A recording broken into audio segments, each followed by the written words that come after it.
Organizar este webinar.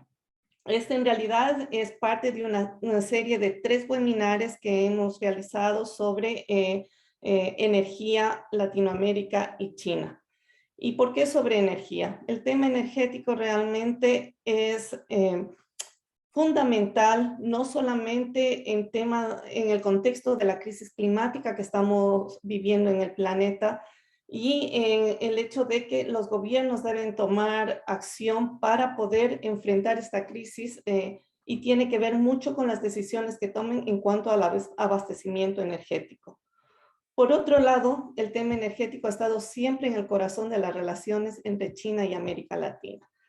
El año pasado, la Universidad de Boston publicó un informe muy interesante en el cual una de las conclusiones, de hecho, es que el 70% de todo el financiamiento chino fuera de China hasta el 2020 se concentró en el área energética. Y esto en América Latina es inclusive más contundente. El 95% del financiamiento chino se concentró en proyectos sobre petróleo y gas. Por otro lado, nosotros vemos que hay una gran cantidad de compromisos chinos hacia una reorientación del financiamiento chino, de un financiamiento verde, de alcanzar la neutralidad de carbono, una gran cantidad de directrices chinas para apoyar un mejor comportamiento ambiental de las empresas chinas, pero no vemos todavía cómo esto se va expresando en la práctica. Por ello hemos invitado a nuestros ponencistas para poder ver en la realidad cómo se está expresando estos compromisos chinos, cómo se está desempeñando las empresas chinas en términos ambientales y sociales. Y hemos escogido 4 casos. Uno tiene que ver con la franja del Orinoco en Venezuela, otro con el bloque del Nogal y los Llanos en Colombia, el bloque 33 del ITT en Ecuador y el bloque 58 en Perú. Un poco la dinámica de este webinar, que pretende también, más que ser una serie de presentaciones, más bien una conversación, lo hemos organizado en bloques. Un primer bloque vamos a pedir a nuestros expositores con unos poquitos slides, un poco nos tracen la cancha de lo que va a ser la conversación, que nos cuenten los detalles más importantes del proyecto y los desafíos ambientales y sociales que han encontrado en cada uno de ellos.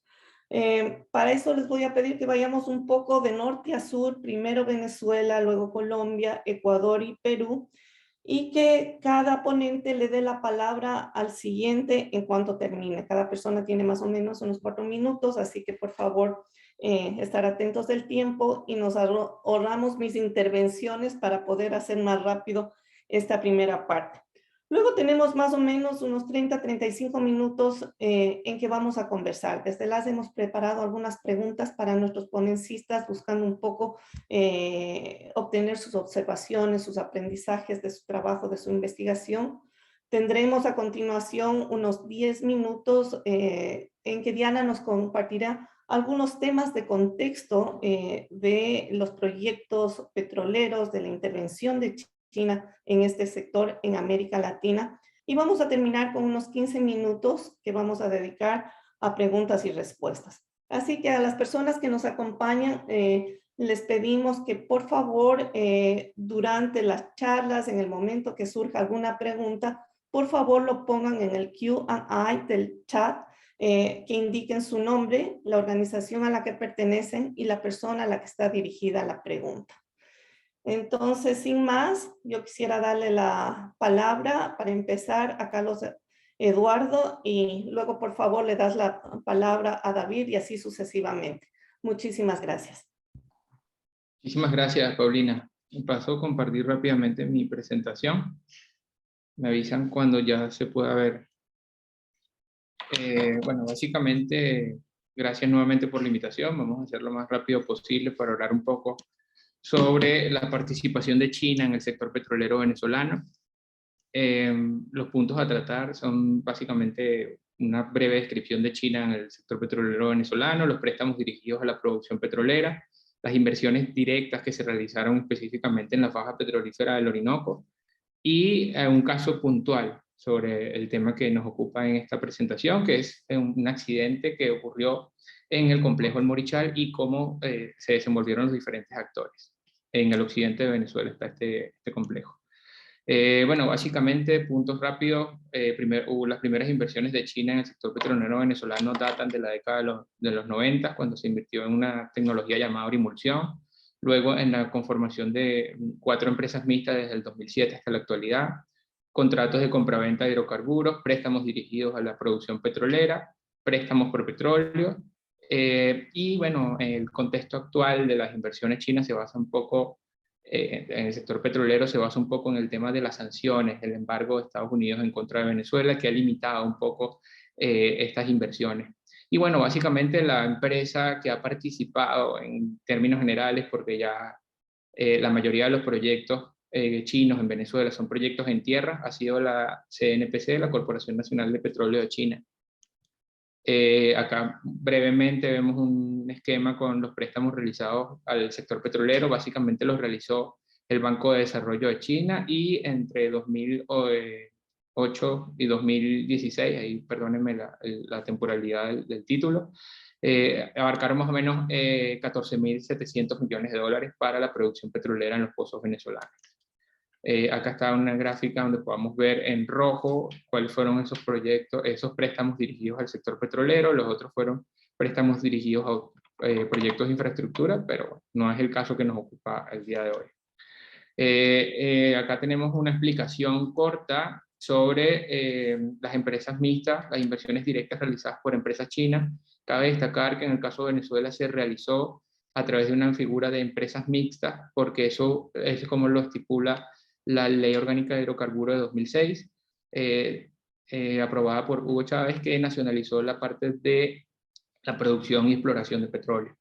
En esta ley orgánica se establecía que el Estado venezolano, en este caso representado por PDVSA, debía tener por lo menos el 51% de las acciones. En el caso de las 4 empresas mixtas que se formaron, estas tuvieron por nombre Petrobrica, Petrosumano, Petrosinoense y Petrolera Sino-Venezolana. Ahí están los porcentajes de participación de cada una.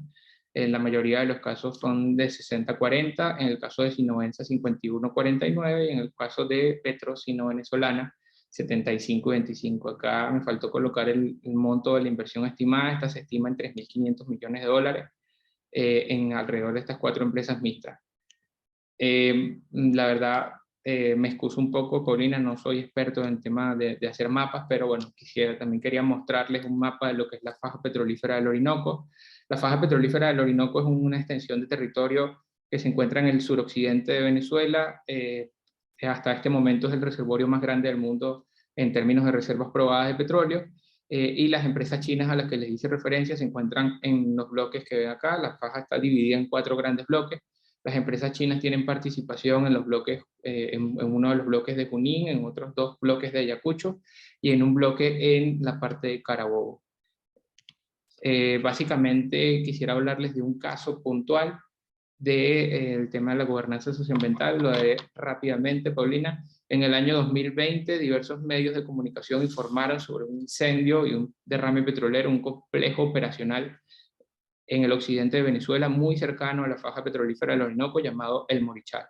Este complejo básicamente sirve para almacenar petróleo producido por la empresa Sinoensa, que es una de las 4 empresas mixtas que les comenté.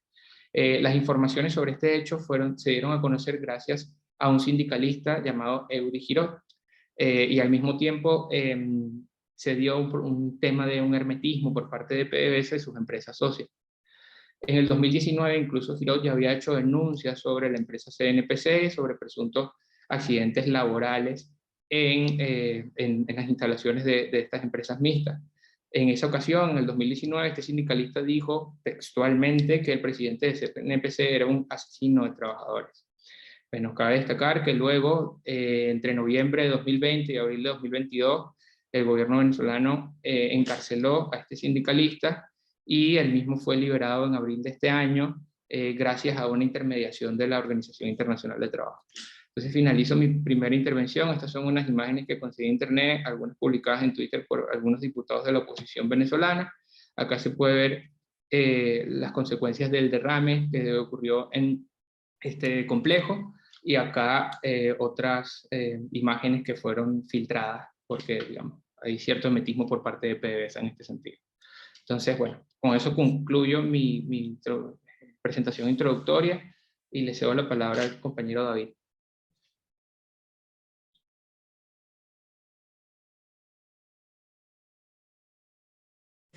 Listo. Bueno, buenos días a todos y todas. Agradezco de antemano pues a Lazo, a Paulina, a las compañeras del equipo pues por la invitación. Yo muy rápidamente, digamos como para poner algo de contexto, decir que las relaciones entre Colombia y China, digamos, China es el segundo socio comercial de Colombia y nuestras relaciones están caracterizadas pues, por estar principalmente relacionadas con la exploración y explotación de hidrocarburos. Digamos que nosotros, más del 90% de las exportaciones colombianas hacia China pues es petróleo. Aunque últimamente, digamos, también se ha diversificado la participación china en otros sectores como la minería, infraestructura principalmente, pero sigue siendo, digamos, muy caracterizada por la participación de los hidrocarburos y el petróleo, ¿no? Entonces yo traigo dos casos, uno que es el bloque El Nogal, que es como el caso más paradigmático en el tema de inversiones chinas y conflictos socioambientales, que es un bloque, el área concesionada más grande en la Amazonía colombiana, a la compañía Emerald Energy, que es del grupo empresarial Sinochem, y que es un proyecto que actualmente, digamos, sigue en fase de exploración, pero no ha tenido grandes avances precisamente por los procesos de defensa y movilización de las comunidades campesinas de Caquetá y de los municipios de Florencia, Morelia, Belén de los Andaquíes, Albania, San José del Fragua y Valparaíso.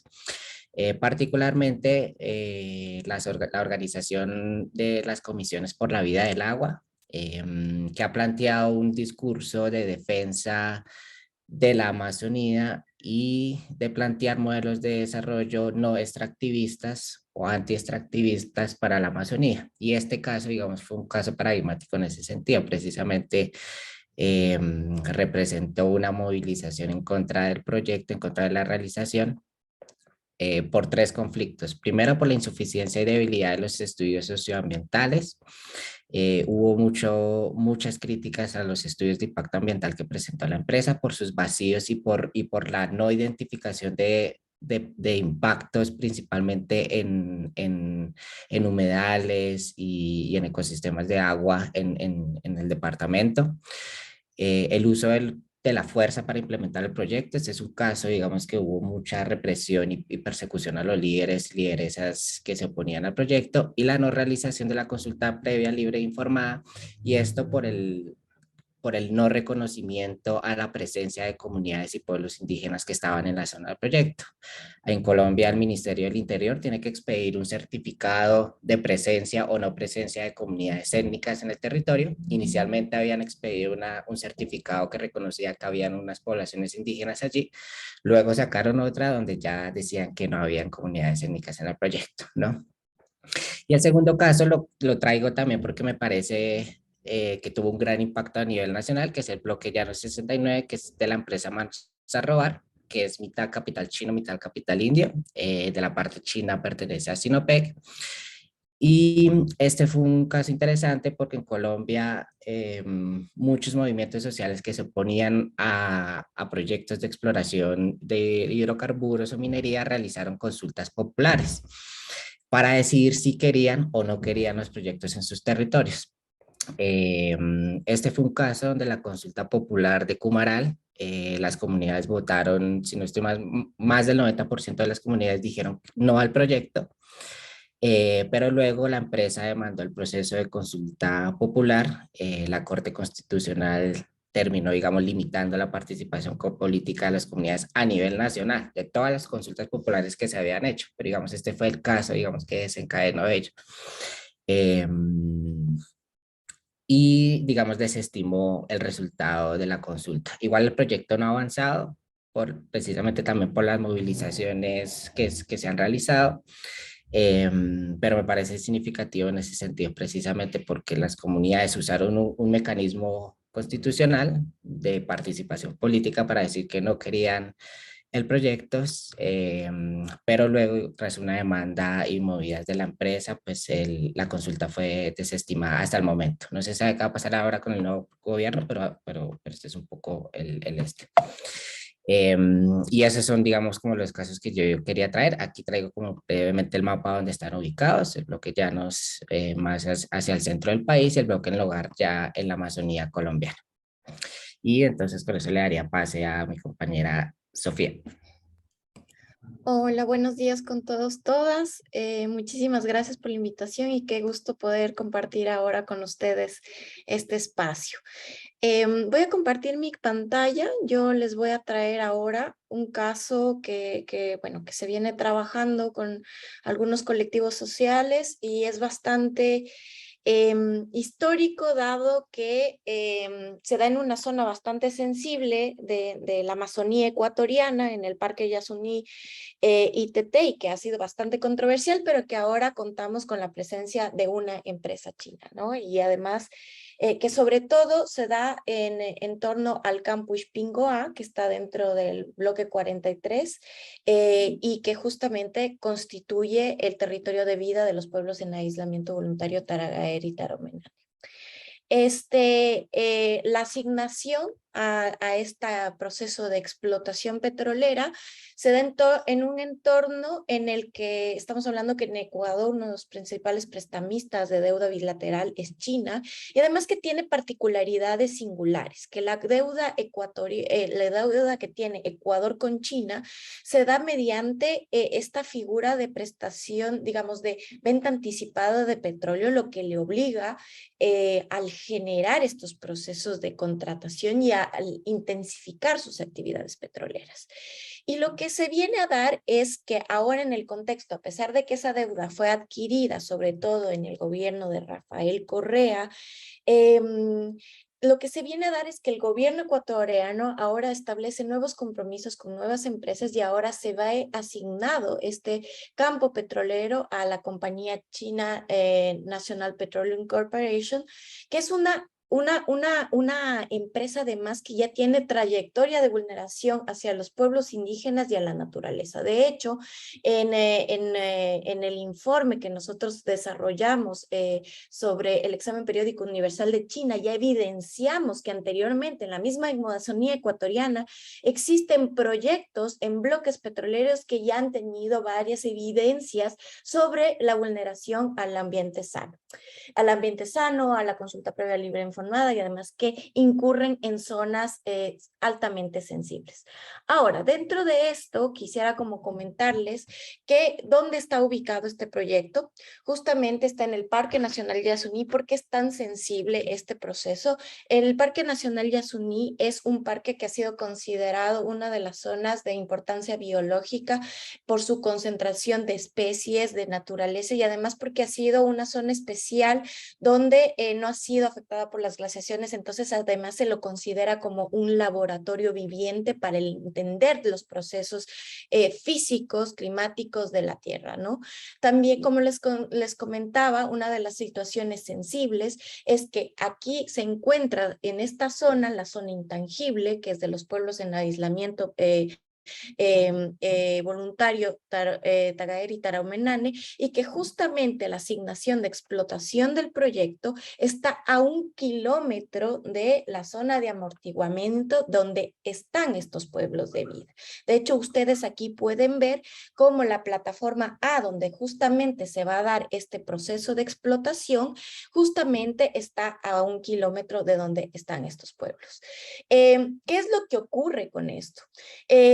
Justamente lo que genera la presión territorial de los pueblos indígenas en aislamiento voluntario es que con la presencia de una empresa que está generando ruido, y que de hecho existe evidencia desde los mismos estudios de impacto ambiental del bloque y también de la Secretaría de Derechos Humanos, es que los pueblos en aislamiento se encuentran justamente tan cercanos, pero son pueblos que son transhumantes y que además dependen de la abundancia del territorio, porque el territorio se convierte en su fuente de alimento, en su farmacia, en su supermercado, y por tanto, en el momento en el que existe la irrupción de estas empresas, lo que ocurre es que ellos se van presionando y se les obliga al contacto. Ahora, ¿cuáles son las contradicciones que se dan en torno a la norma y además la gobernanza socioambiental? De hecho, por la sensibilidad de este territorio, cuando se declaró en 2013 como de prioridad nacional para la explotación, lo que se estableció es que la posibilidad de hacerlo, por su sensibilidad, justamente sería solamente a través de una empresa nacional que en ese entonces se llamaba Petroamazonas, hoy Petroecuador, pero sin embargo, en febrero de 2022 se rompe este mandato, se rompe este elemento que incurre contra la seguridad jurídica del Estado, vulnerando además los intereses particulares nacionales. Entonces, aquí podemos ver nuevamente cómo las presiones de China, cómo la relación con China, lo que genera es una expansión de la frontera petrolera, pero en detrimento de los intereses del Estado, de la sociedad y de los derechos de los pueblos indígenas y de la naturaleza. Bueno, doy paso a Denise, me parece que es de Perú, y bueno, gracias. Gracias, Sofía. Buenos días con todas, todos. Gracias a Latinoamérica Sustentable también por la invitación. Yo voy a compartir también, creo que todavía no puedo compartir. Bueno, les voy a hablar sobre el caso de Perú. Vengo en representación de Derecho, Ambiente y Recursos Naturales, DAR, mientras voy compartiendo. Y les voy a hablar del caso del lote 58 en Perú, brevemente. Entonces, voy iniciando un poco con el contexto y dónde está ubicado el proyecto para... ¿Está compartiéndose bien? Creo que está en modo... Ya, ahora sí. Bueno, el lote de 58 es un proyecto de gas, es el gas de Camisea en Perú, es uno de los proyectos más grandes que existe en el país. Se ubica en la región del Cusco, quizá muchos lo conocerán como la región más conocida, donde está ubicado el santuario de Machu Picchu, por ejemplo, pero este está ubicado en el lado de la Amazonía, que colinda con regiones como Ucayali, Madre de Dios, donde se ha incentivado, por ejemplo, la minería ilegal bastante fuerte. Lo complejo de la ubicación de este proyecto es que está en se superpone a una reserva comunal, Mashigenga, y otras reservas comunales también bastante importantes por su diversidad biológica. Y además se superpone territorios de pueblos indígenas, ¿no? Entre los más grandes que están ahí ubicados está el pueblo Xaninca. Este proyecto generó que se desarrolle un nuevo distrito en la región del Cusco, el Megantoni, por la gran cantidad de canon gasífero que estaba ingresando a la región, por lo que ahora contamos con esta nueva región que es el Megantoni, ¿no? En este contexto también que ingresa a la CNPC, el contexto político interviene en el sentido de que se compromete el Estado peruano a generar unas políticas de promoción de hidrocarburos. Y esto es por la influencia de SNPC, es decir, por la presencia de esta empresa tan grande en el Perú, ¿no? Estas son algunas fotos del proyecto y de la zona. Pasando y rápidamente a las afectaciones socioambientales del proyecto, ¿no? Uno de los más importantes es la vulneración de la consulta previa, y esto involucra el desconocimiento de la presencia de pueblos indígenas allá. Y se asienta principalmente por las interpretaciones legales que le dan al convenio 169 de la OIT. Cuando este proyecto nace, ¿no? Inicialmente lo tiene Petrobras, todavía no contábamos con la consulta previa, ¿no? Luego se ratifica el Tratado 169 y posteriormente tenemos la norma y reglamento en el 2011, pero para cuando pasa a titularidad de la CNPC todavía no teníamos la norma. Entonces la interpretación es que ya que no contamos con norma y con reglamento, no se puede consultar, ¿no? Lo cual desde el otro lado es una interpretación errada, porque ya contábamos con el convenio 169, ¿no? Esto trae consecuencias hasta la actualidad, pues todavía no se ha reconocido este derecho y se siguen desarrollando estudios de impacto ambiental. Todos estos se han desarrollado, los que ven en el mapa, y ninguno de ellos ha establecido que se reconozca este derecho, ¿no? Y las perforaciones sísmicas y las líneas sísmicas aún continúan. Esto me lleva a hablar de las afectaciones ambientales. Como sabemos, las perforaciones sísmicas para generar la extracción, la perforación de pozos de gas, genera la deforestación. Es necesario deforestar estas áreas, ¿no? Y ya está comprobado que esto genera pérdida de biodiversidad. Otras cosas que nos señala los estudios de impacto ambiental es que va a haber afectaciones al agua, a los suelos, pero no está claro cómo va a afectar, ¿no? Hay una falta de información dentro de estos estudios. Frente a ello, sí, realizaron algunas acciones las comunidades, fueron parte del informe que se envió a Naciones Unidas con otros casos de la región, donde se reconocieron algunas recomendaciones, pero todavía no se tiene materializado este tipo de medidas, ¿no? Por parte de China. Y digamos, desde iniciativas propias, las organizaciones acá en Perú se han unido, digamos, un poco para mostrar estos impactos que está generando China a través de plataformas, el trabajo con COICA, a través de redes, y el año 2020, si no me equivoco, el 2021 se presentó una audiencia CIDH para que se reconozca el derecho a consulta previa por la parte de la organización Comaru, que es la organización indígena local donde está sentado el proyecto. Eso creo sería. Muy bien. Muchísimas gracias a todos nuestros ponentes. Realmente es un trabajo maratónico, un gran esfuerzo condensar toda esta información en 4 minutos. Estoy segura que podríamos tener un webinar sobre cada uno de los casos. Mucha información, muchos datos, algunos temas transversales también que vamos a ir destacando más tarde. A mí me gustaría empezar esta conversación con una pequeña reflexión sobre lo que me parece que es la aproximación desde China a los temas de gobernanza ambiental. Por un lado, como decía al iniciar esta sesión, tenemos una China que hace muchas declaraciones públicas, que tiene un liderazgo sobre temas de lucha contra el cambio climático a nivel nacional, que promulga muchas directrices para el sector financiero, para las empresas sectoriales, en las que de alguna manera motiva a las instituciones chinas a tener un buen desempeño ambiental fuera de China. Habla, por ejemplo, de buenos estudios de impacto ambiental, de visitas de debida diligencia, de la creación de mecanismos para tratar las quejas, de transparentar la información, de lograr espacios de consulta.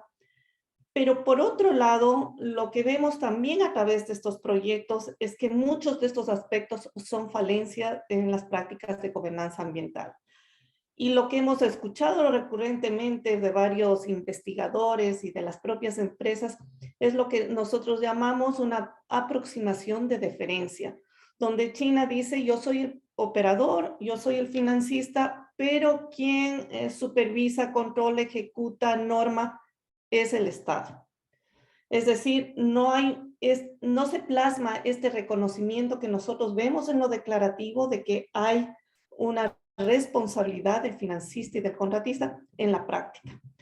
Esto va un poco en contra de las tendencias al momento. Las empresas están trabajando por tener mejores políticas, los bancos por tener mejores salvaguardas, aunque en la práctica podemos encontrar muchos problemas, pero por lo menos vemos que hay un adueñamiento de los resultados de una intervención. Entonces, lo que yo quisiera preguntar a nuestros panelistas es si es que en sus investigaciones, en su trabajo de monitoreo en estos proyectos, ustedes pueden advertir si hay algunas formas en que las empresas chinas estén como haciendo algún progreso en términos de gobernanza ambiental. Estas empresas tienen políticas propias ambientales, tienen equipos con capacidad técnica, económica para manejar los temas ambientales. Hay unas ciertas prácticas de compartir la información, de interlocución con la comunidad. ¿Cómo ustedes evaluarían los sistemas, las herramientas de gobernanza ambiental en las empresas chinas, en los proyectos que han investigado. Me gustaría empezar con Sofía, seguir con David, continuar con Denise y finalizar con Carlos Eduardo, si está bien. A ver, chicos, creo que China es un actor sumamente complejo que nos ha generado varios desafíos a la sociedad civil, primero para comprender su forma de gobernanza ambiental global y de relacionamiento con los países con los que establece sus vínculos comerciales o de deuda. Y creo que en eso tenemos que establecer como un elemento de análisis o de evaluación en varios niveles. Una cuestión es, como tú estás estableciendo, Pauli, la parte declarativa, digamos que China tiene ese performance de estar siempre en la vanguardia en estos espacios multilaterales y que sea reconocido por establecer nuevos estándares, estas lógicas de sus lineamientos voluntarios y de crédito verde, estar como muy en boga de cómo se va adaptando el discurso en cuanto a lo que es estándares, ¿no? Y entre eso ahora está la discusión muy activa sobre lo que es la emergencia climática y cómo vamos a combatir esta situación, este momento de desequilibrio y cómo aporta, sin embargo, las industrias extractivas, el comportamiento empresarial a la destrucción del ambiente. Sin embargo, cuando analizamos o ampliamos la lupa a cómo se establece el comportamiento corporativo dentro de cada uno de los países, ahí es cuando están realmente los reveses y cómo las aristas de esta relación. Y creo que dentro de esto tenemos que hablar de algo claramente que lo que es la captura corporativa. Si bien podemos hablar de que tenemos una visión de elevar los estándares, pero cuando se establecen estos compromisos bilaterales, los memorandos de entendimiento, simplemente se oculta o se da a la vista a un costado sobre los elementos normativos que establece el país de acogida de la inversión. Y por ejemplo, en este caso que yo les traje hoy a compartir con ustedes, se da en un contexto donde el gobierno actual de Guillermo Lasso establece un decreto ejecutivo en agosto de 2021 donde accede a flexibilizar todas las normas socioambientales, entre ellas los parámetros de evaluación ambiental y social, sobre todo los elementos que están relativos a los temas de consulta, justamente para generar un supuesto clima de atracción de la inversión extranjera. Pero, ¿en qué interviene China? China establece una deuda con venta anticipada de petróleo donde genera presiones de explotación, donde el gobierno está en este momento obligado a explotar 120 millones de barriles de petróleo y por tanto justifica que se amplíe la frontera extractiva. Y además, en el momento en el que se establece esta concesión, donde está claramente determinado que se debe generar a través de los estándares nacionales más altos de una empresa nacional, incurre en esta vulneración y no establece una debida diligencia como realmente lo plantean. Entonces, si hablamos por un lado en los escenarios para establecer que somos realmente vanguardistas, pero sin embargo en el día a día lo que hacemos es una actuación totalmente negligente y que incurre en la vulneración de derechos. Muchas gracias, Sofi. Creo que es muy interesante tener una panorámica más grande. Sin embargo, yo quisiera pedirles a los próximos panelistas si podríamos aterrizar el análisis a nivel de proyecto. ¿Qué observamos a nivel de proyecto? Sí. David.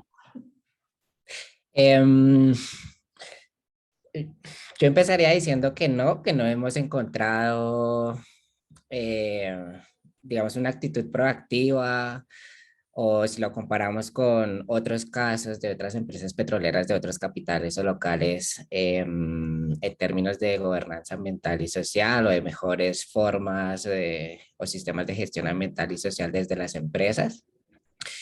Sino que hemos encontrado, digamos, comportamientos corporativos similares a otros capitales, ¿no? Y en el caso, por ejemplo, del bloque Nogal y el bloque Llano 69, que fueron los que presenté acá, pues uno precisamente encuentra conflictos y problemáticas que son comunes a muchos otros casos, ¿no? El tema, por ejemplo, el no las debilidades de los estudios de impacto ambiental, el no reconocimiento de la presencia de comunidades de pueblos indígenas en las zonas de los proyectos, digamos, esas son prácticas que son recurrentes en general en los proyectos extractivos, ¿no? Particularmente del sector petrolero, ¿sí? Lo que yo creo que ocurre es que precisamente las empresas chinas, pues sí establecen relaciones gobierno a gobierno, ¿no? La comunicación con las organizaciones locales o de la sociedad civil es poca o nula. Y más bien los procesos de relacionamiento a veces han sido atravesados pues, por procesos de movilización social, ¿no? De hecho, lo que yo veo es que el Estado, muchas instituciones nacionales, digamos, presionan o ejecutan muchas acciones pues, para que los proyectos puedan desarrollarse, ¿sí? Y son las empresas y son, perdón, las comunidades y las organizaciones sociales desde lo local, de los procesos de resistencia y de movilización, estableciendo alianzas con otras ONGs y demás, mirando cómo pueden resistir al proyecto o cómo pueden encontrar canales de comunicación con las empresas o con las embajadas, que en el caso de Colombia pues ha sido casi que nula, ¿no? Uno puede enviar una carta a la embajada y no tenemos respuesta a ellos y demás. De hecho, en ejercicios simples, por ejemplo, de pedidos o solicitud de información, y nos pasó con el caso de Emerald, pues ellos se limitan a responder lo que está en la ley, ¿no? Y entonces yo creo que eso es lo otro. Las empresas pues actúan y siempre su discurso, su respuesta es que ellos cumplen con los marcos nacionales, pero más allá de eso no cumplen con otros lineamientos, ¿no? Tú, Paulina, y ustedes desde las pues han hecho más este rastreo de esos lineamientos sociales y ambientales emitidos desde China y otros, pero que no son, digamos, vinculantes y uno lo que encuentra es que precisamente pues los casos, los proyectos se limitan a cumplir, entre comillas, los marcos normativos nacionales, pero no son proactivos en tratar de cumplir otro tipo de lineamientos, ¿no? Otro tipo de sugerencias a nivel social y ambiental. Eso. Muy bien, Denise. Importantes. Creo que una cosa es también China, desde la mirada global, internacional y su comportamiento a nivel nacional, donde están impulsando avances desde su Ministerio del Ambiente con normas ambientales, con sus compromisos dentro de las COPs, por ejemplo, ¿no? La declaración de Kunming que publicaron también. Entonces, desde ese lado lo podemos ver a China un poco ya a la vanguardia de los estándares ambientales globales. Pero otra cosa es China desde las inversiones chinas, ¿no? No hablando en general, a nivel local, a nivel de sus relaciones internacionales, digamos, pues tampoco es que se haya encontrado algo concreto dentro de los casos que nosotros seguimos, ¿no?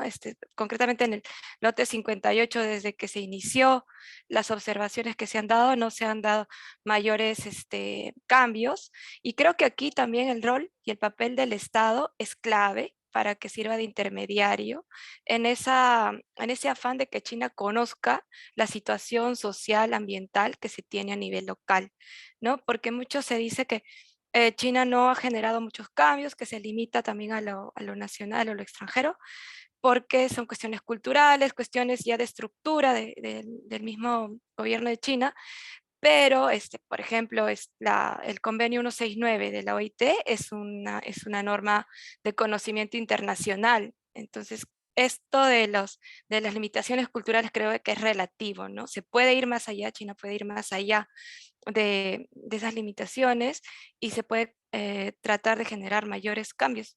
Concretamente, en el lote no había un espacio de diálogo, de participación con las comunidades, y justamente el año 2019 nosotros estuvimos en el proyecto y nos comentaban que que ellos querían tener un espacio de participación para que puedan conversar con los encargados de CNPC, pero estos espacios se limitaban bastante a hablar con pocas personas de la comunidad, con un representante, sin conocer más allá las implicaciones ambientales del proyecto, ¿no? Entonces, esa situación aún se ha mantenido, incluso en el gobierno peruano se han generado más normas que han debilitado la participación ciudadana, ¿no? Eso sería. Muchas gracias. Si podemos cerrar esta sesión o esta parte con lo que nos pueda contar Carlos Eduardo. Gracias, Paulina. Bueno, yo, en el caso de la participación de CNPC en Venezuela, hay un punto que debe decirse, y es que Venezuela es un país con una amplia tradición petrolera. Desde 1917 se explotó el primer yacimiento petrolero en Venezuela. Entonces, Venezuela tiene más de un siglo, y las empresas petroleras que funcionan en territorio venezolano tienen más de un siglo en este caso, ¿no? Entonces, como les había comentado, mucho de la participación china en Venezuela se da a través de empresas mixtas, y donde las empresas chinas son los socios minoritarios. Entonces, creo que esto que hablabas de la aproximación por deferencia, Paulina, en Venezuela se da aún más amparado en este tema legal, porque son socios minoritarios en todo caso. Entonces, digamos que la responsabilidad sería compartida. Pero no hemos visto tampoco en Venezuela algún manual o alguna declaración sobre buenas prácticas petroleras en las inversiones de China en Venezuela. También esto se da, digamos, en Venezuela hay una particularidad, el caso que les estaba comentando del incendio y el posterior derrame que ocurrió en un depósito petrolero que utiliza la empresa mixta Sinoensa, nos deja claro varias cosas de cómo funciona la gobernanza socioambiental en Venezuela. Básicamente es un gobierno, digamos, que no es muy tolerante a la crítica o a la disidencia, y mucho menos en este tipo de temas. Entonces, creo que no se observa una voluntad desde el gobierno actual de Venezuela para de alguna manera avanzar en este tipo de buenas prácticas. Incluso podríamos decir que en la actualidad el modelo de explotación petrolera que quiere o que está llevando a cabo el gobierno de Venezuela es un modelo fuertemente extractivista, que de verdad tiene muy poco cuidado con temas ambientales. Y finalmente, para cerrar mi participación en este bloque, hay una coincidencia, por ejemplo, en el caso de Ecuador. No sé si en el caso de Venezuela, en el caso de Ecuador, cuando la compañera hablaba de los préstamos por petróleo y la necesidad, la dependencia que existe con respecto a los préstamos o al financiamiento que viene de China. En el caso de Venezuela, no sabría decir si es aún más notorio, pero sí es muy relevante la necesidad de acceso a recursos que tiene Venezuela, de recursos chinos, y por lo tanto, si llega a ocurrir algún tipo de temas o desastres ambientales, el gobierno venezolano lo va a tratar de una manera como si fuera un aliado político, y a lo mejor en algunos casos puede que pase debajo de la mesa, vulgarmente hablando. Gracias, Paulina. Muchas gracias a todos los ponencistas. A mí quizá me gustaría también compartir un par de datos. El primero, para quienes siguen lo que pasa en los temas ambientales en Naciones Unidas, recientemente hubo una votación en el seno de Naciones Unidas para saber si se reconocía el derecho al medio ambiente sano como un derecho universal. Esta postulación fue aceptada y fue respaldada por la gran mayoría de los miembros de Naciones Unidas. De hecho, ya recién después de 75 años de haberse fundado Naciones Unidas, tenemos el derecho al medio ambiente sano como un derecho universal.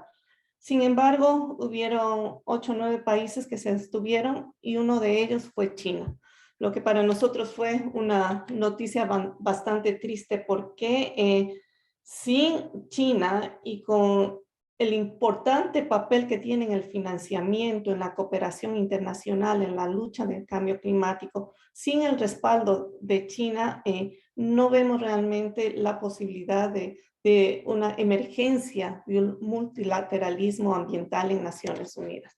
Así que este tema es bastante triste. Como decía Sofía, es uno de los derechos que apareció transversalmente en un reporte sombra que se hizo desde el colectivo de derechos humanos y medio ambiente CICTA, que es una red de organizaciones en América Latina que trabaja por la protección de los derechos ambientales y derechos humanos en el contexto de las inversiones chinas.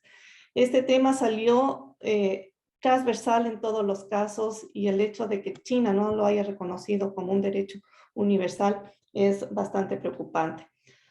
La impresión que me queda de las diferentes intervenciones es, uno, que las actividades extractivas se parecen mucho. Los impactos ambientales negativos, sociales y ambientales precisamente son más o menos los mismos y son inherentes a un tipo de actividad.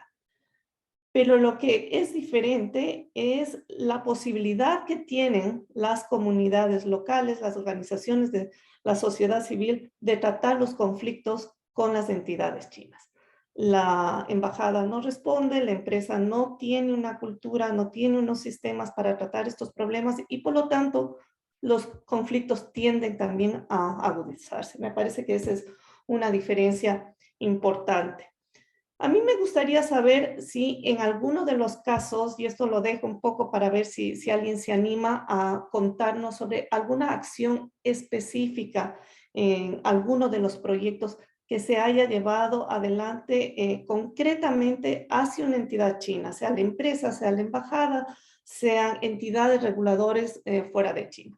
Entiendo que en todos los casos el tema del consentimiento libre informado previo, acciones legales, acciones de incidencia de prensa, movilizaciones frente al Estado son hechos permanentes. Pero ¿hay algo específicamente que se haya hecho frente a una entidad china? ¿Y cómo les ha ido? ¿Qué ha sido los resultados de esas actividades? ¿Quién quiera compartirnos una experiencia?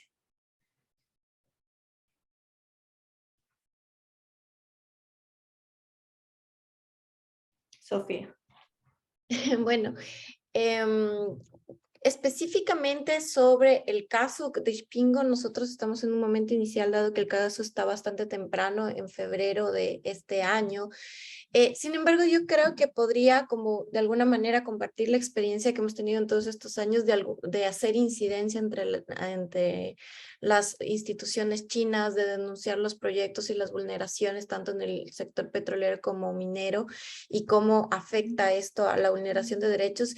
Y partimos de este elemento, de este principio de no interferencia y la imposibilidad de llegar a tener una respuesta. De hecho, desde el colectivo recientemente enviamos una carta sobre el tema del Banco de Desarrollo de China, y es la primera vez que la embajada ecuatoriana, digamos, de China en Ecuador, responde y nos dice: no podemos tomar una posición, pero transmitiremos la comunicación. Por lo menos hay una respuesta. Lo que realmente se aspiraría es que de alguna manera existe un interés, una preocupación, dado que las embajadas son representantes del Estado dentro del territorio, pero sin embargo siempre hemos tenido esa dificultad y como un poco dimensionar y por qué el per se de crear incluso estas redes de colaboración y solidaridad colectiva, como lo que mencionó Pauli, que es el SIGDA, de que la sociedad civil necesitamos construir, generar un esfuerzo sumamente grande para poder entender este actor, dado que están cerradas las puertas, y generar y canalizar iniciativas, ya sea a través del examen periódico universal, de enviar cartas de forma constante, pero tener respuestas mínimas cuando realmente las comunidades que están en una situación de vulneración latente, sistemática, no tienen ninguna respuesta. Hoy por hoy existe una forma de cambio, de transición entre las formas de relacionamiento de, por ejemplo, de empresas como Andes Petroleum, que están operando ciertos campos como el Tarapotó, que ya tienen una relación y han contratado relacionistas comunitarios que ya tienen algún contacto con las comunidades. Antes ni siquiera esa intervención se hacía propiamente desde la empresa, sino se hacía por intermedio de los agentes estatales, ¿no? Sí existe un cambio, una adaptación. Ahora, que eso se vuelva un canal para catalizar las demandas es algo relativo. Y además también quería plantear que una de las cuestiones que a nosotros nos ha generado específicamente en este caso, dada que existe esta vulneración a la seguridad jurídica del Estado, se plantearon acciones de protección, una acción de protección y una medida cautelar que a la final se deslegitimó porque el Estado no considera que exista vulneración a pesar de que existe una evidencia no solamente nacional de los grupos de derechos humanos, sino también de espacios regionales como la Corte Interamericana, que ha planteado medidas cautelares a los pueblos en aislamiento voluntario y que en este momento se está discutiendo en el seno de la Corte una sentencia para poder proteger a estos pueblos.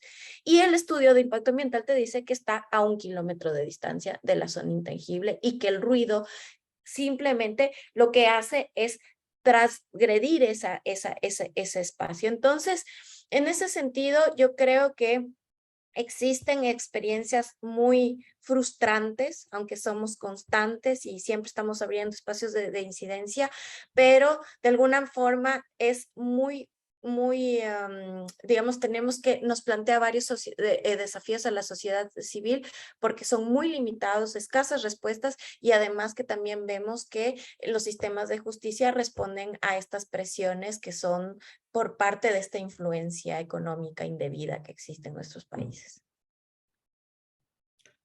Muchas gracias, Sofía. Denise. Luego Fabio, luego Carlos Eduardo y luego David.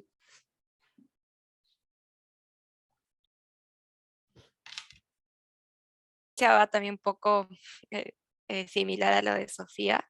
En específico sobre el lote 58, cuando se abrió un proceso de participación ciudadana en el mismo territorio, y fuimos parte con mucha expectativa para conversar con la empresa y con las comunidades, se limitó, fue bastante frustrante porque se limitó a que la empresa asista en una hora que sin avisar, sin tener un plan de cómo se iba a hacer todo el escenario de participación, sin enviar información previa, ¿no? Y cuando le enviaron mediante correo, recuerdo bastante eso, y la zona ya en la comunidad donde estuvimos, el internet era bastante limitado en ese momento, ahora no sabría cómo está, y la información que enviaban eran folios de explicación de cómo se iba a perforar los pozos. Entonces, imagínense toda esa información para tratar de entenderla, no éramos ingenieros petroquímicos y cosas así, entonces era bastante complejo. Desde ahí ya era bastante frustrante y luego no pudimos conversar con la misma empresa porque, como les digo, fueron en un momento sin avisar. Y luego paralelamente intentamos conversar con la embajada, en algún momento mandamos cartas también acá en la embajada en Perú, sin respuesta, enviamos incluso los informes. Y por otro lado, tratamos de hablar también con el Ministerio de Comercio, ¿no? Porque se estaba renegociando el Tratado de Libre Comercio acá en Perú. Entonces era un camino para hablar tanto de las cuestiones, de las cláusulas de TLC, pero también hablar de esas cuestiones de las inversiones, ¿no? Y ahí es donde, junto con otras organizaciones, también planteamos que se incluya un capítulo ambiental y este sea el punto de partida, digamos, de hablar de cuestiones ambientales de fondo con China, ¿no? Con el gobierno de China, pero fue bastante frustrante también la experiencia ahí que no se recogió esta recomendación, ¿no? Y es más, se habló de que ya las negociaciones estaban cerradas, que se abrirían nuevos espacios, pero bueno, esta ha sido una constante respuesta, digamos, desde el lado incluso desde el Estado, incluso desde las empresas, entonces como que no se contaba mucho con alianzas en el Estado, entonces yo planteaba las cuestiones de que el Estado es clave porque son quienes más están conversando acá en Perú por lo menos, quienes más se reúnen con las instituciones de China, ¿no? Pero por otro lado, sí es clave y es importante que sociedad civil se mantenga y no se desanime en este trabajo. Nosotros también, junto con David, somos parte de un colectivo que estamos tratando de generar información, mantener actualizada la información. Y ha sido un tema esto de la información también, ¿no? Hablando de gobernanza. Acceder a la información es un reto, es bastante difícil y tenerla al momento, ¿no? En el momento adecuado para poder participar es complejo. Pero creo que mientras la colectividad se mantenga y en alianza con los mismos afectados, ¿no? Para tratar de que se conozcan, porque claro, estamos hablando de casos y esto es importante. Creo que mientras más evidencia haya y más información haya de territorio y de lo que pasa, tenemos un poco más de posibilidades de que se tome en cuenta lo que estamos tratando de hacer. Eso. Muchas gracias, Carlos Eduardo. Sí, corto, a nivel interno no ha habido alguna acción o por lo menos que yo haya visto en mi investigación, en la que el Estado o el gobierno venezolano haya accionado en contra de la empresa CNPC, que es la que principalmente funciona en Venezuela. Pero sí quisiera recalcar lo que comenté en mi exposición inicial, a este sindicalista que tenía un historial de reclamos hacia la empresa CNPC y la empresa mixta Sinoensa, finalmente es liberado porque la Organización Internacional de Trabajo hace una mediación en favor de él. Entonces, digamos que en este caso puntual de Venezuela no hay unos mecanismos a nivel interno, pero en ocasiones, no siempre, pues la presión internacional puede servir como para, digamos, que el Estado no accione contra estas personas que intentan denunciar algunos temas, digamos, medioambientales o incluso operativos o de tratos, porque es otro tema que, bueno, no es el centro de este webinar, pero también está el tema laboral acá, ¿no? Cómo las empresas chinas de alguna manera tratan con los trabajadores, los empleados que contratan, que no son nacionales chinos y tienen una cultura completamente diferente. Pero bueno, eso era básicamente lo que quería agregar. Gracias, David. Serían dos cosas. Lo primero, bueno, yo ya he mencionado que en el caso, por ejemplo, de las comunicaciones con la embajada y eso no hemos obtenido respuesta. Creo que sí hemos tenido un poquito mejor de suerte con el caso, por ejemplo, de la Cámara de Comercio Colombo-China, con quienes incluso hace un par de años estuvimos en un evento público discutiendo con ellos, con otras instituciones del Estado y nosotros como sociedad civil. Aunque fueron conversaciones más generales, no sobre casos específicos, pero digamos, con ellos hemos compartido otros espacios, ¿cierto? Y que representan precisamente como una organización bilateral que está dedicada pues al fortalecimiento de las relaciones comerciales y representación de los empresarios y de las empresas que tienen presencia aquí, chinas y allá en Colombia, ¿no? Pero digamos ha limitado a eso, ¿no? Como algún par de espacios de discusiones públicas, otras digamos más cerradas, pero digamos donde hemos tenido la oportunidad de discutir perspectivas. Ya el resto, digamos, sí han sido procesos que se han establecido con las instituciones públicas colombianas, como el caso de las consultas populares, ya los espacios de audiencias públicas del Ministerio de Ambiente y demás, ¿no? Y ya sobre las empresas, por ejemplo, el caso de Emerald me gustaría contarlo porque es también difícil acceder incluso a cuáles son los puntos de contacto de la empresa, ¿no? Nosotros hicimos un ejercicio durante la pandemia de enviar derechos de petición para saber un poco cómo era el tema de acceso a la información en el marco de este tipo de proyectos y en el caso de Emerald casi no encontramos un correo de contacto, no hay una página web, encontramos por allá en la página de Sinochem que la empresa Emerald estaba establecida creo que en Nueva Zelanda, algo así. O sea, muy, muy complicado, ¿no? Eso para uno que es como investigador, que más o menos le tiene el tiro a buscar este tipo de información, mucho más difícil incluso para las organizaciones o comunidades locales, ¿no? Que a veces, digamos, no hay claridad de, bueno, la empresa se llama Emerald Energy, pero si el capital chino es otro nombre, ¿a dónde acudimos, no? Afuera del país, ¿no? ¿Con quién nos ponemos en contacto y demás? Entonces eso ha sido complicado. Y lo segundo, en el tema de, por ejemplo, de los bancos, pues nosotros también trabajamos haciéndole seguimiento de inversiones de otro tipo, como bancos multilaterales, Banco Mundial, con quienes sí hemos tenido un poquito más de relación y tenemos espacios más consolidados de discusión directamente con la banca, ¿no?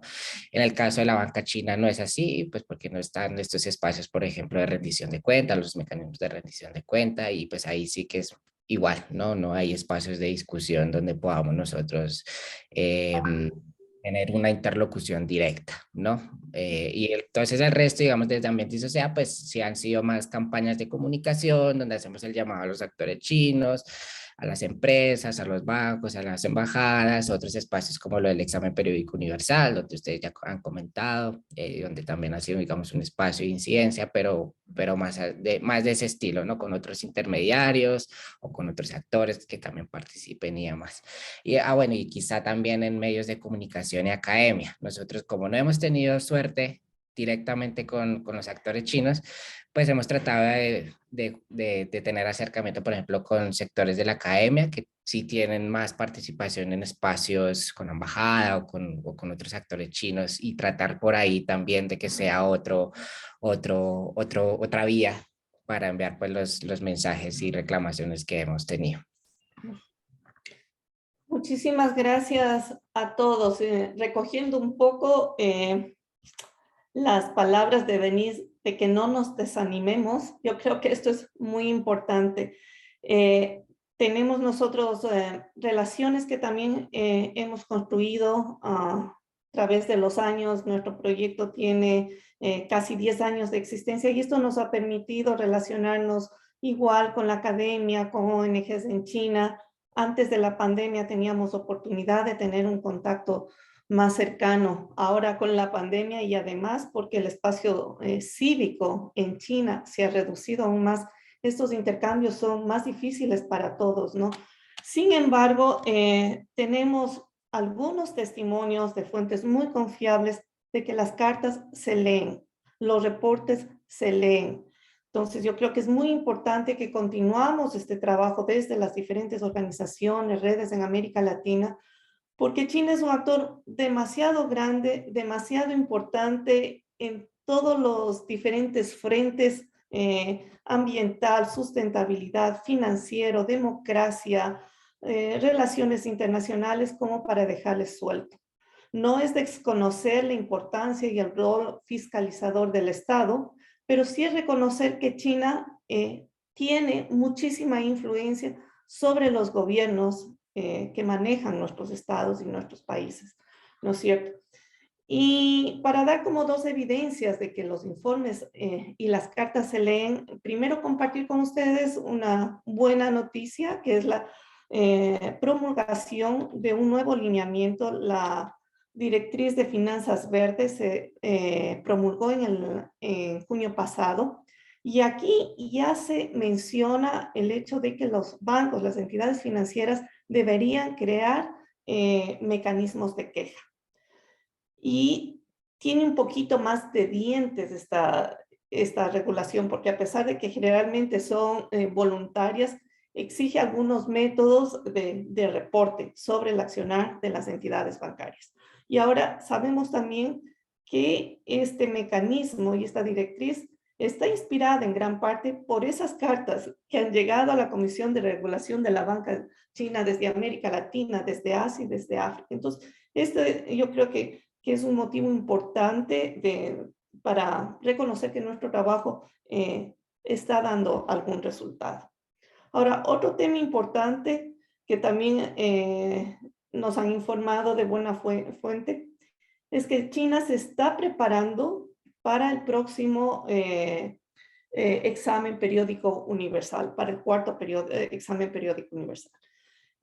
Los informes que enviamos desde las diferentes organizaciones fueron muy contundentes. La campaña de incidencia fue también muy importante, y esto está motivando a la misión diplomática en China de armar una respuesta, de prepararse para el próximo examen periódico universal. Entonces yo aprovecho esto también para contarles que desde el SIGDA estamos preparando un nuevo reporte. Ya lo hicimos en el medio término con 26 casos. Hemos trabajado alrededor de 60 organizaciones y les queremos invitar a los participantes, a los ponencistas, a unirse a estos esfuerzos. Nos quedan pocos minutos y quisiera terminar con una última pregunta, y les pido respuestas muy cortitas porque luego tenemos a Diana, no tenemos mucho tiempo. Desde su experiencia, ¿qué consejos prácticos darían a las organizaciones, a las comunidades que quieren hacer incidencia sobre China para que mejore su sistema, su capacidad, sus prácticas de gobernanza ambiental y social? Sabemos que es muy difícil, ustedes nos han dicho, nos han aclarado el por qué, pero aún así, en ese escenario de tanta dificultad, ¿cuál sería, si tendrían que dar un consejo, cuál sería ese consejo? ¿Quién quiere empezar? Vamos a hacerlo esto de forma voluntaria. ¿Quién tenga listo una idea? Yo, em, pues yo diría dos cosas. La primera, lo que tú ya mencionabas, de seguir insistiendo con este tema del envío de cartas, de las campañas públicas que uno hace, más allá de que uno no tenga una respuesta por la misma vía o concreta de parte de los actores chinos, creo que sí es importante seguir con ese tipo de actuaciones, de denuncia, de pedidos y demás. Y lo segundo, yo sí creo que es importante la articulación, no solo a nivel nacional, porque digamos, a nivel nacional hay espacios donde se puede articular también con otras agendas como el tema de empresas y derechos humanos y demás, que es más general, pero digamos que también son vías donde uno puede movilizar estos temas. Y a nivel regional también creo que es importante seguir con la articulación, porque yo creo que bueno, lo que tú ya mencionabas del EPO es un ejemplo de ello, de cómo puede funcionar. Pero entonces seguir articulando también nosotros como organizaciones, ONGs, con los casos concretos, con las comunidades y demás. Creo que eso es clave. Y seguir presentando también demandas en ese sentido como bloques, ¿no? Como América Latina y seguir articulando pues obviamente como Asia y demás, que no sean casos esporádicos porque así es mucho más difícil. Creo que sí hay mucha más fuerza si uno sigue presentando denuncias como bloque y de forma articulada. Perfecto. Insistir y articularnos. ¿Qué más? Quizás yo, a ver, creo que por experiencia, dos sugerencias igual. Creo que es un actor tan complejo que a lo que nosotros nos sirvió realmente es como juntarnos con la gente que sabe. O sea, es como hay organizaciones especializadas en estos, hay think tanks que ya han abierto un camino y ahí yo creo que sí es importante reconocer a bueno, a Paulina que nos ha dado como muchos elementos de aprendizaje, hemos aprendido mucho y ahí hemos sumado, o sea, desde nuestras propias experiencias, o sea, desde el entender al actor, saber cómo funciona, cómo llegar, cómo leerlo, porque al final creo que esto es un tema de ir sumando capacidades y así se fueron creando otras iniciativas porque resulta que tú tienes conocimiento en el tema de Naciones Unidas y juntas el otro, entonces sí creo que eso es fundamental, o sea, no recorrer un camino que ya recorrieron otros porque es complejo y más bien sumar a esos procesos que ya se están encaminando y establecer y tejer o fortalecer esas redes de solidaridad. O sea, porque además es un actor que no solamente es complejo en leerlo, sino interactuar y que te puede bloquear el camino. Entonces, si tú no logras aprender de otros cómo hay que mantener el lenguaje, la diplomacia y todos estos elementos, a la final se van a generar más obstáculos de los que ya existen. Y por otro lado, yo creo que no hay que perder el principio de interseccionalidad. O sea, creo que no solamente, o sea, la sociedad global y en el tema de derechos humanos, existen ciertas herramientas que si bien se ven muchas veces frustradas porque por lo menos el sistema de Naciones Unidas Interamericano está recibiendo ataques corporativos para frenar estas iniciativas, pero sí existen varios espacios, varios mecanismos que van generando otros elementos que podemos sumar al proceso. Entonces, o lo que mencionó David, ¿no? Existe el tema de empresas y derechos humanos, existe lo que se avanza sobre el tema de defensores, o sea, como que debemos no descuidar la interseccionalidad en el análisis y sumar a este proceso como ideas creativas de cómo ir buscando otros espacios. No sé si mañana puede ser los mecanismos de queja o participación de la OCDE, o sea, es como que creo que debemos de alguna manera como buscar nuevos espacios de incidencia que nos permitan llegar, quizás es el camino largo, pero a veces el camino largo ha significado un camino efectivo para poder establecer y un poco salir un poco de la caja de cómo estamos acostumbrados a hacer incidencia. Eso. Perfecto, gracias. Sa- sí, Denise, Carlos. Dale, eh, Denise. gracias, Carlos. Bueno, han dicho ya varias cosas. Yo iría por el lado también de continuar manteniendo el contacto, el intercambio de información en las mismas comunidades locales, porque, por ejemplo, en el caso de la consulta previa, si bien es cierto, es el Estado el que tiene que implementar este derecho, no es de responsabilidad de la empresa, pero y lo que llega a las comunidades es que es el Estado el que tiene que implementar tal cosa, ¿no? U otro tipo de medidas. Perdiendo y se pierde un poco de vista cuál es la responsabilidad de la empresa y cuál es el rol que tiene una empresa, tanto a nivel nacional e internacional, ¿no? Y el rol que está teniendo China a nivel global, digamos. Entonces, creo que se debe mantener esa constancia de informarnos con las mismas comunidades y de tratar de insistir en cuál es la importancia que tiene China para todo ello, ¿no? Por ejemplo, en el caso del CNPC aquí, a inicios todo se estaba responsabilizando al Estado y, y todavía no se entendía la magnitud de la importancia de CNPC en el Perú y a nivel global. Entonces creo que es necesario esa constancia, no podemos perder de vista que ese intercambio de información a nivel local, y creo que eso es un rol más de sociedad civil que nos ha tocado, no por responsabilidad, pero sí porque creemos que es un vacío que pueda tener desde otros lados del Estado, digamos.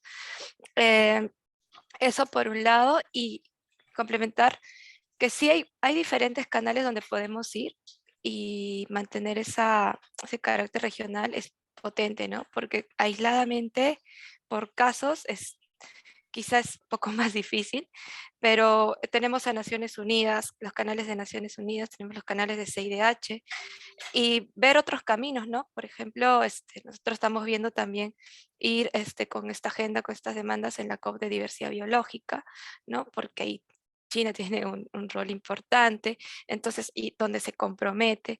Entonces, ver los diferentes espacios que se articulan, como dice Sofía, ¿no? No todos tienen algo que ver, ¿no? Porque finalmente derechos humanos es transversal a diferentes derechos. Entonces, todos tienen que ver y la agenda de China debe notarse en estos espacios, ¿no? Para que tenga esa fuerza que se necesita. Muy bien, gracias. Carlos. Sí, bueno, yo quisiera agregar, pues, obviamente, pues, yo vengo más como del ámbito académico, no tanto digamos, de la ONG como tal, ¿no? Puntualmente. Y por lo tanto, por acá mi contribución, yo creo que en el caso de Venezuela ha sido una relación bastante intensa, bastante dinámica con China, y se ha visto desde diferentes ópticas, ¿no? Hay diferentes organizaciones, algunas con un relato muy favorable a la relación, algunas con un relato muy crítico a la relación, algunas que tratan de ubicarse como en un punto medio.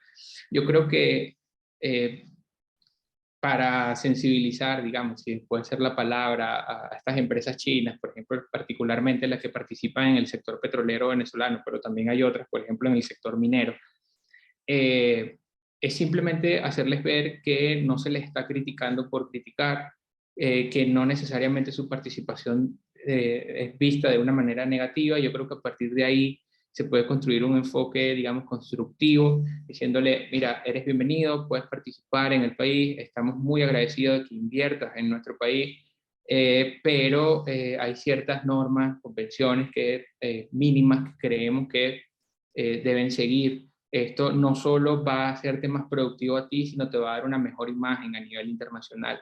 Y yo creo que en este sentido los chinos también están un poco abiertos a escuchar y a aprender un poco, porque bueno, están en este proceso también de ensayo y error, que es algo de lo que tú decías, Paulina, en el caso de, bueno, ya están adoptando ciertas prácticas, van asumiendo ciertas críticas o denuncias de manera, pues, digamos, un tanto hermética, a veces un poco más abierta, pero la están asumiendo y saben que esto les puede beneficiar a largo plazo. Entonces yo creo que desde el punto de vista académico sería analizar ciertos casos de estudio, comprender lo que está bien, escribir y hablar, debatir sobre lo que está bien, sobre lo que no está bien, y tratar de llegar a puntos de acuerdo en los ámbitos que sea, ¿no? Es mi opinión. Excelentes aportes. Yo resumiría entonces los consejos para quienes están tomando nota. Primero, insistir, no nos vamos a desanimar. Segundo, articularnos, hacer fuerza para escalar la acción. Tercero, muy importante, entender al actor. Necesitamos no ser sinólogos, pero hacer suficiente investigación que nos hace, que hace nuestra incidencia más efectiva. Siguiente, encontrar puntos de apalancamiento y agendas comunes. Es muy importante encontrar temas transversales e instituciones que podrían tener algún tipo de apalancamiento sobre China, un poco diversificar los blancos. El siguiente sería el tema de intercambio, que este trabajo de información tenga toda una cadena de un supply chain que va desde la comunidad hasta la instancia china, que permite una retroalimentación de los diferentes actores para conocer China y para conocer que las comunidades locales tienen un conocimiento del actor y de la problemática. Y terminar con lo que nos ha dicho Carlos Eduardo, trabajar por una aproximación constructiva, que no se mezclen nuestra agenda sobre gobernanza ambiental y social con todos los problemas de la geopolítica que vemos en el mundo, sino que tratemos de ser más constructivos y probablemente así seamos también más efectivos. Con este resumen, yo le doy la palabra a Diana, que ha preparado alguna información de contexto que creo que se complementa muy bien con este análisis a nivel local. Diana nos va a ayudar a tener una panorámica un poco más grande sobre qué está pasando con la participación de instancias chinas en el sector petrolero en América Latina. Tienes la palabra, Diana. Muchas gracias, Paulina. Gracias a todos los asistentes, los panelistas. Yo solo voy a dar un pequeño contexto y tal vez tratar de resumir todas las discusiones que también hemos hecho en este webinar con algunos datos para llevarnos todas estas reflexiones condensadas también, ¿no? Entonces, bueno, hemos estado discutiendo y entendido que las inversiones y el financiamiento de China en el sector petrolero de América Latina han sido clave en la relación, ¿no? Y al parecer esto no va a cambiar en un futuro cercano y eso tal vez es muy preocupante y los casos que hemos visto hoy en día revelan un poco cómo China sigue estando muy presente en los territorios, muchos proyectos se están reactivando o incluso hay proyectos nuevos como el caso ecuatoriano. Para entender un poco la presencia de China en el sector petrolero, hemos visto cómo las inversiones y el financiamiento están muy relacionados entre sí, ¿no?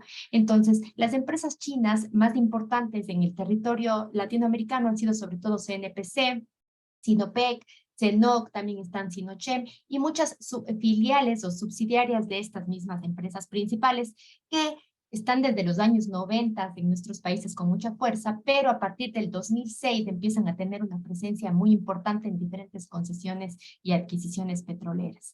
Y esto está muy ligado también al financiamiento, que justamente desde el 2007 empieza a ser muy importante, sobre todo de bancos de política chinos, del Exim Bank y principalmente el BDC en el sector petrolero, que han otorgado muchísimos préstamos soberanos de estado a estado, sobre todo a países como Venezuela, Ecuador, Brasil, Argentina, y son préstamos que han estado ligados a la preventa petrolera, entonces que también han ejercido una presión mucho más fuerte en estos países petroleros para la explotación petrolera.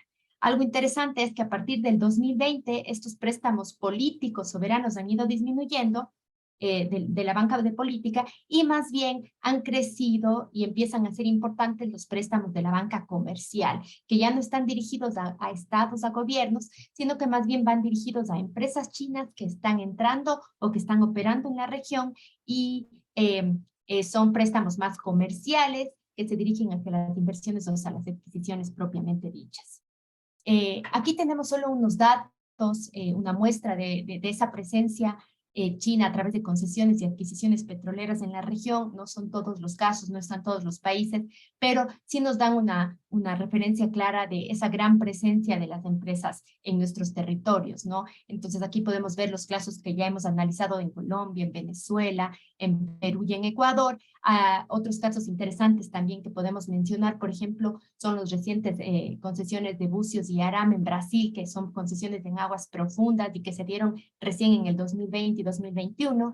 También en Argentina, la presencia de China ha estado sobre todo ligada a adquisiciones de empresas que están dentro de la industria y el sector petrolero. Y algo interesante que también se puede mencionar en Ecuador es que, como vimos, la presencia de China ha estado en muchísimos bloques históricamente, pero hay recientemente una presencia mucho más fuerte en el bloque ITT 43 y desde febrero que se firmó recién el contrato por servicios con CNPC y una subsidiaria para el caso de Ispingo. Entonces ha sido algo que en Ecuador ha estado preocupando de sobremanera porque es dentro de una zona, de un parque nacional y de una zona que ha sido declarada intacta. Particularmente los casos de los bloques 14, 79, 83 y el bloque Tarapoa fueron casos que se analizaron en el informe del SIGDA en el EPU de China y que han demostrado también mucha vulnerabilidad de derechos en los casos. Aquí tenemos solo unas gráficas sobre financiamiento y podemos ver cómo en América Latina la banca política particularmente que refleja estos gráficos, el 82% de todo el financiamiento de energía de la banca de política, China ha estado enfocada en el sector petrolero. Esta tendencia también se ve en el financiamiento a nivel mundial, pero a nivel mundo también vemos una importancia fuerte de gas y de carbón, mientras que en América Latina en realidad el petróleo es lo que más se ha llevado del financiamiento. Los casos que hemos analizado, tanto en Venezuela como Colombia, Ecuador y Perú, son casos en donde vemos reactivación de las actividades petroleras en los últimos años, vemos conflictos socioambientales latentes en estos últimos años y en el caso de Ecuador, de hecho, un nuevo proyecto, ¿no? Entonces, esto es justamente lo que hablamos, que estamos en un contexto en el que China tiene muchos compromisos internacionales para disminuir sus inversiones de combustibles fósiles y en petróleo, pero luego en la práctica vemos que la expansión de la industria petrolera y la presencia china en esta industria está aumentando. Tal vez aquí vale decir que en todos los casos hemos evidenciado conflictos socioambientales. De lo que hemos visto hoy día hay mucho hermetismo y confidencialidad, contaminación, por ejemplo, por derrames y accidentes petroleros, insuficientes o inexistentes estudios de impacto ambiental en los procesos, vulneración de derechos de comunidades locales, procesos de consulta previa muy débiles o inexistentes, tampoco existen canales de diálogo e incluso hay casos en donde se ha evidenciado uso de la fuerza y represión.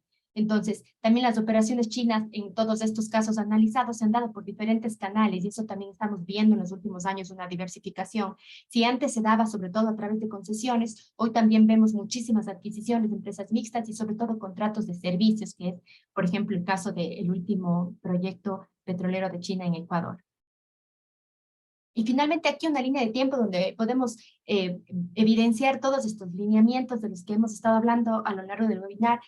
China desde el 2021 ha empezado a tener sucesivos lineamientos, o más bien dicho, ha fortalecido estos lineamientos que están enfocados en la protección ambiental y en reforzar todo el desarrollo verde de sus inversiones y de sus finanzas en el extranjero. Entonces tenemos, por ejemplo, el lineamiento de enero del 2022, tenemos también las opiniones sobre desarrollo verde para la franja y la ruta, directrices de finanzas verdes para la industria de bancas y de seguros, que en realidad ya nos empiezan a dar muchas herramientas para demandar implementación y demandar mecanismos, canales de diálogo, mecanismos de quejas para demandar aplicación de estándares internacionales, buenas prácticas internacionales. Sin embargo, en todo este contexto también es preocupante que en marzo del 22 se lanzó el Plan Quinquenal en el sector energético de China y recién en junio también el Plan de Desarrollo de Energías Renovables.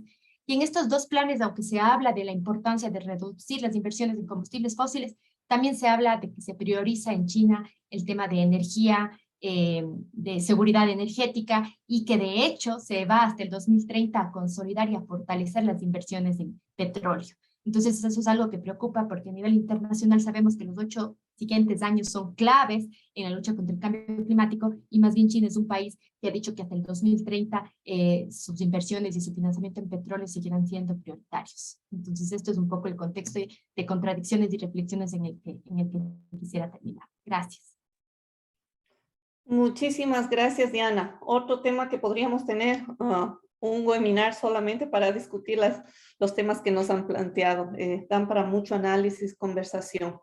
Bueno, y estamos en la última parte de preguntas y respuestas y tenemos dos preguntas. La primera está dirigida para Carlos Eduardo y nos preguntan si, a ver, buenos días, pregunta dirigida frente al caso de Venezuela. ¿Es posible que nos comparte el nombre completo de la empresa y si existe un nombre de proyecto específico o se encuentra como el Morichal Mobogas? Monagas. Monagas, aquí dicen Mobogas. Monagas, okay. Es el nombre de una provincia allá en Venezuela. No, básicamente la empresa más grande de todas las 4 empresas mixtas de China se llama Sinovenza. Pues es un nombre compuesto de Sino por China, Ven por Venezuela y S por Sociedad Anónima. Entonces es el nombre Sinovenza. Y en el Morichal básicamente no es un proyecto de producción como tal. Lo que ocurrió en Morichal ese es un centro de almacenamiento y distribución que utiliza la empresa Sinovenza luego de sacar el petróleo de la faja del Orinoco. Entonces, el punto que queríamos destacar con el tema de el Morichal fue los problemas que hubo en el tema del incendio y posterior derrame, y sobre todo la manera en que se expresaron algunos agentes sociales, como en este caso los sindicatos, y la respuesta que tuvieron por parte del gobierno o funcionarios del Estado. Entonces, básicamente eso, no es un proyecto como tal, es un centro de almacenamiento utilizado por esta empresa mixta, en donde por falta de mantenimiento, por falta de recursos, hubo un derrame, y bueno, el Estado actuó de una manera específica en este caso.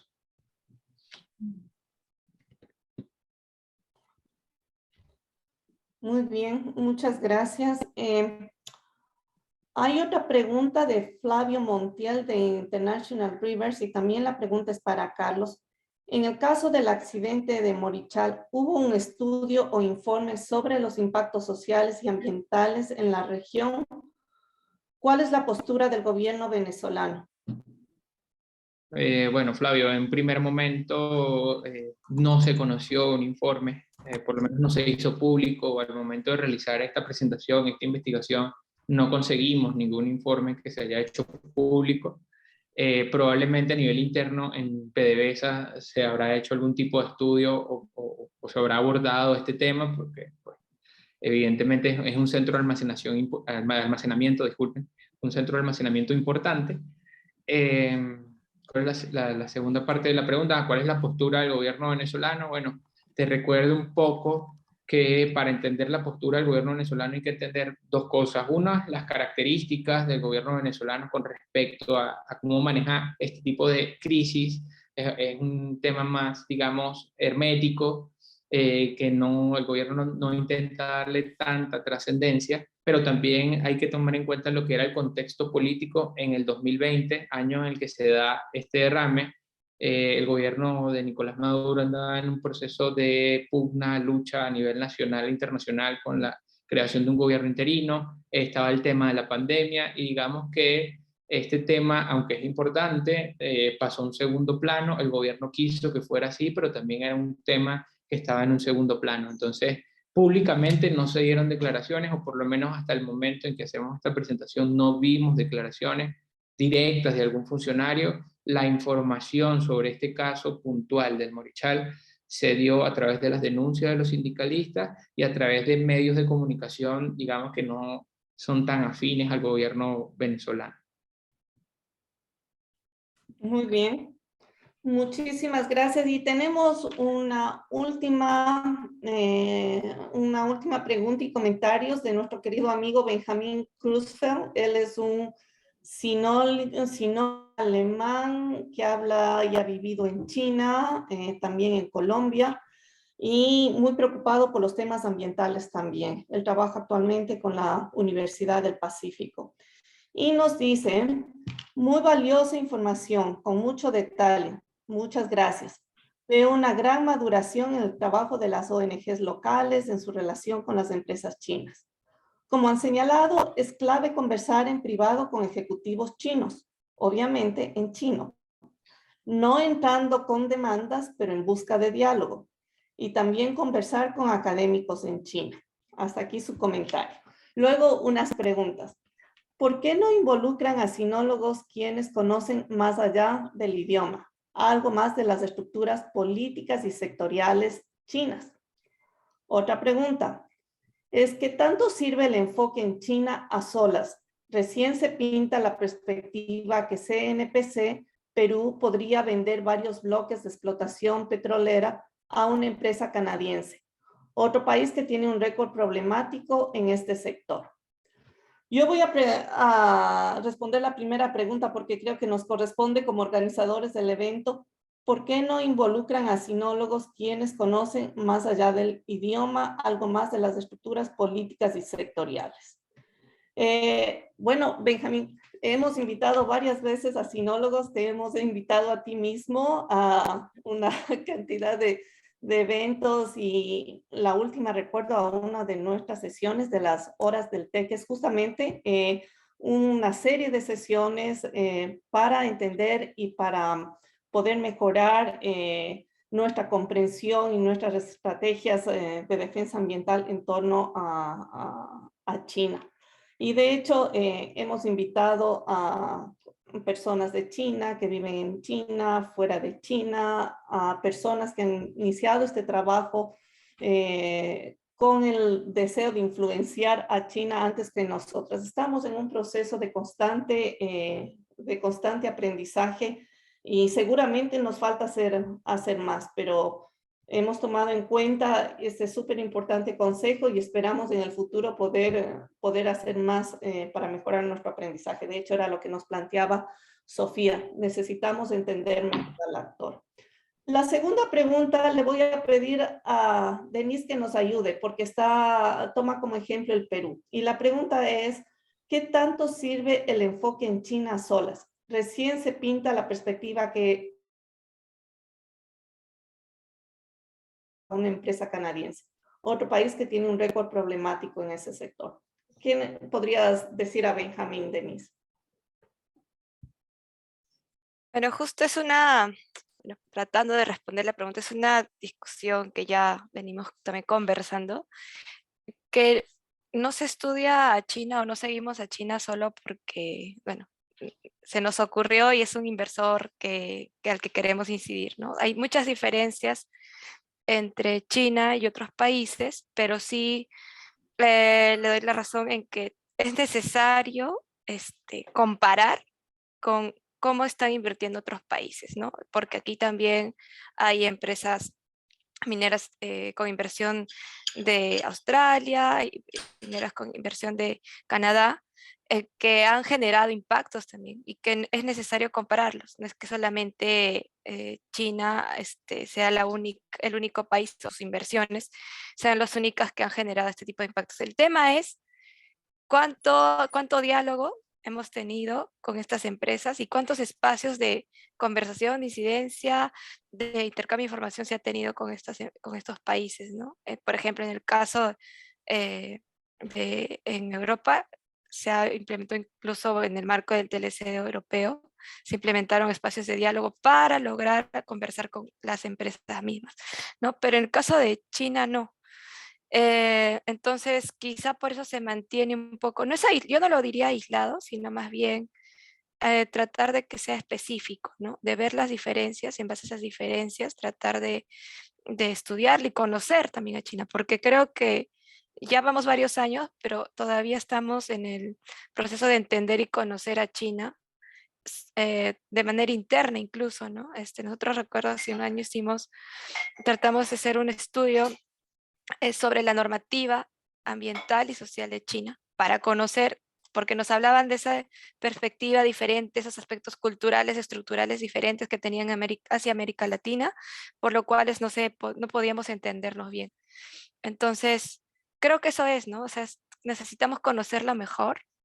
Quizás es más sencillo conocer otros países y conversar con otros países, ¿no? Entonces, por ahí iría mi respuesta. Muchísimas gracias, Denise, y yo creo que con esto vamos a cerrar el webinar. Hemos estado un poquito más de hora y media. Un agradecimiento muy profundo a nuestros panelistas, hemos aprendido mucho, y también a nuestros participantes. Hemos publicado, me parece, los emails de los panelistas en caso de que alguien tenga interés de continuar la conversación. Y desde Latinoamérica Sustentable siempre súper bienvenidos a continuar esta conversación vía Zoom, email, WhatsApp. Nos encanta conversar porque así aprendemos. Gracias a todos. Un buen día. Chao. Gracias, Paulina. Feliz día para todos. Gracias a Gracias. todos. Un abrazo. Chao, chao.